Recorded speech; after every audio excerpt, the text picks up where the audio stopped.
Hola, soy Dina y esto es Libros y Punto. Hoy vengo a hacer un top 5 en el que os voy a hablar de los mejores 5 libros que he leído en mi vida. Y antes de comenzar, voy a hacer una aclaración. Porque son los mejores 5 a nivel literario. O sea, quiero decir, no son precisamente mis favoritos, están entre mis favoritos, pero no son como mis súper favoritos. Bueno, algunos sí. El caso es, yo creo que son buenos a nivel literatura pura y dura. Están bien escritos. Ese es el kit de la cuestión. Quiero decir, vengo a hablar de ellos no tanto como favoritos o como que a mí me gustarán personalmente, que sus historias son maravillosas, que sí que lo son también, pero en este caso el punto a destacar es la manera en la que están escritos. Vengo a hablar de eso exactamente. Y empiezo con el primero de la lista, que Cumbres Borrascosas. Yo ya sé que menciono muy a menudo este libro, pero es mi clásico favorito, es mi libro de literatura clásica favorito, y creo que es un libro que sí, que todo el mundo conoce, que muchísima gente ha leído, pero yo creo que no ocupa el puesto que debería. Creo que es un clásico maravillosamente construido, con una historia increíblemente entretenida, lo cual es bastante complicado muchas veces encontrar en la literatura clásica, y en este caso es puro entretenimiento. Parece que estuvieras viendo una telenovela en la televisión en la que te están contando una historia de desgracias absolutas y de gente mala como la tiña. Entonces, creo que es un libro, en ese sentido, muy poco valorado, y que es un libro que está escrito con una cadencia y un estilo increíblemente admirables. Es un libro que paisajísticamente, o sea, el entorno en el que está enmarcado, no tiene parangón. O sea, te están planteando un lugar realmente triste y hasta cierto punto siniestro, que está en conexión directa con los personajes. ¿Y cómo hace esas descripciones y esas conexiones sin en ningún momento llegar a ser pedante ni pesada y hilarlo perfectamente con la historia? No sé, yo creo que eso es glorioso. O sea, la manera en la que está escrita Cumbres Borrascosas es definitivamente gloriosa y debería ser copiada e imitada mucho más de lo que es, porque es impresionante. Es una pena, una gran pena, que Emily Bronte solamente escribiese ese libro, porque sin duda no tiene comparación con ningún otro que yo haya leído en mi vida. El segundo libro de la lista es uno que yo me imagino que todos esperaréis, que es Memorias de Adriano, de Marguerite de Yourcenar. Es mi libro favorito de todos los tiempos, que yo ya sé que eso no se puede decir porque yo tengo muchísimos libros favoritos, pero bueno, este destaca de entre todos porque su historia en su momento me caló muy hondo. Pero no venimos a hablar de la historia, venimos a hablar de la escritura y del libro en sí.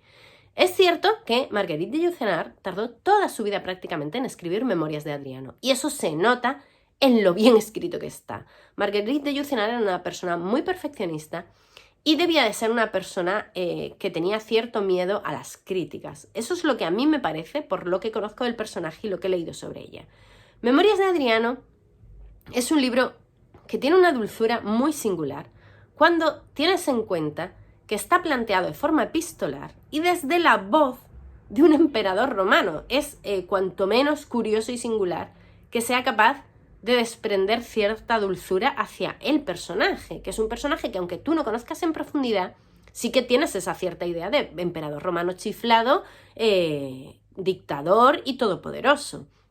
Y a medida que vas conociéndolo, a medida que él va contando y hablando de tantas y tantas cosas, conectas directamente con el personaje. Y os digo, no solo por la historia, sino por el tono de la historia. Es muy importante el tono en el que está escrito y cómo está contextualizado. Quiero decir, yo creo que es muy difícil hablar como un emperador romano, en primera persona, a nivel carta, una carta redactada por un emperador romano, y no sonar forzado en ningún momento, hacerlo muy entretenido y que realmente seas capaz de entender la voz de ese personaje.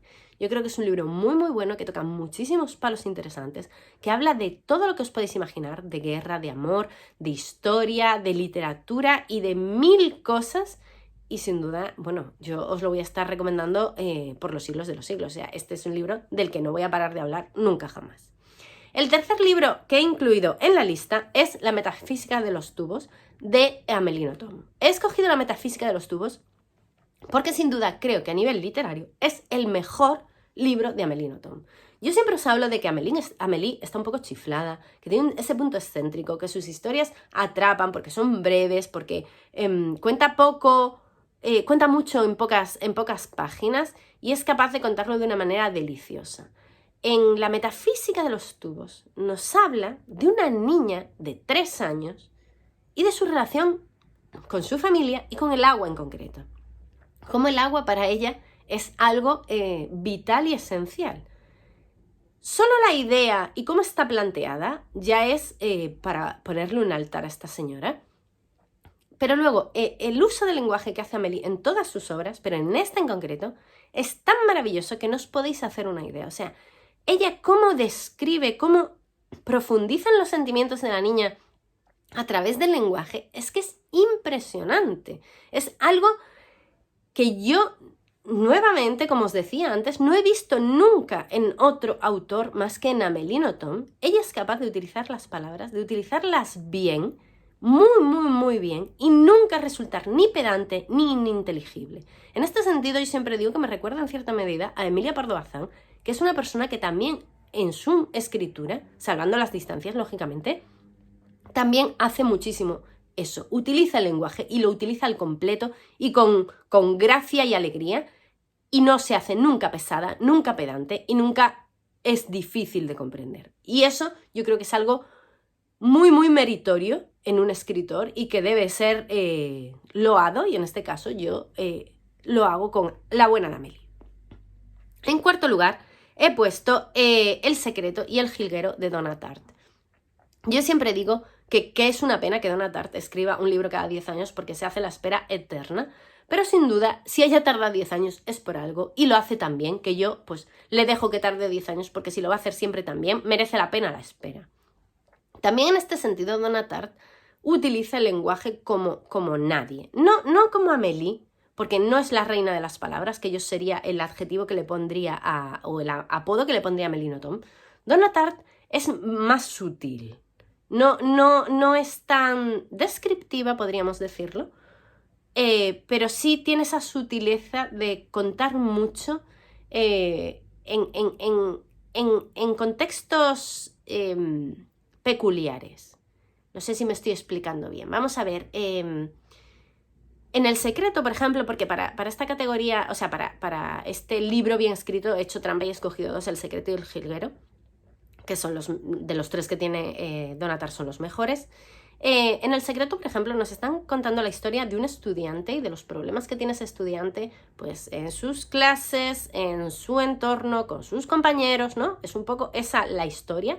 Hay un poco de misterio, pero a través de ciertas descripciones y de cierta manera de contar las cosas, porque el truco está en cómo lo cuenta, nos va dando pistas de muchas otras historias. Yo siempre que hablo del secreto, menciono la relación de los 2 hermanos que son amigos del protagonista, porque no son protagonistas, pero para mí, cuando lo leí, lo fueron muchísimo, porque son unos personajes muy singulares que, aunque no están en primer plano, Donna Tartt es capaz de ir contando y dejando caer de una manera súper sutil un montón de información que hace que la historia sea muy redonda, además de entretenida y súper disfrutable. Donna Tartt lo hace genial y espero que ya en breve saque nuevo libro, que ya han pasado 10 años desde El jilguero o por ahí.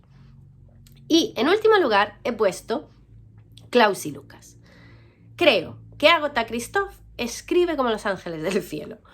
Y es curioso porque, al contrario que todos los que he mencionado anteriormente, Agatha Christoph no se anda por las ramas. Quiero decir, no es que los demás se anden mucho por las ramas, pero Agatha Christoph se deja de pamplinas. Ella coge la frase, le quita todo lo que sobra, todos los adjetivos, toda la paja. Y tiene una narración súper seca y súper fría y al punto, pero le va al huevo a las historias que cuenta. Quiero decir, ella está hablando siempre de cosas malas, ¿no? Porque ella siempre hay entorno de guerra, entorno de miseria, entorno de opresión.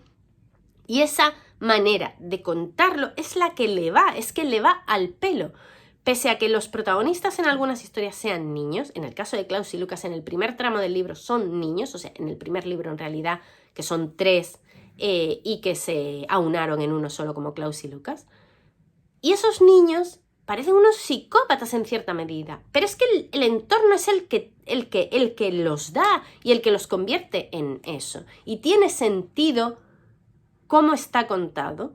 Y hay mucha gente que eso le choca y no son capaces de disfrutar el libro. Y yo, que soy una persona que suele disfrutar mucho con la empatía y cuando soy capaz de ponerme en el lugar de los personajes, es curioso que me guste tantísimo Agatha Christoph cuando ella consigue hacer exactamente lo contrario.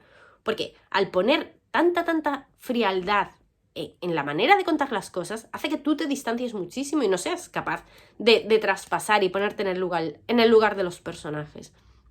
Y eso, y que te guste, yo creo que es que es la leche. Es que es la leche. Ser capaz de hacer algo así, creo que es impresionante.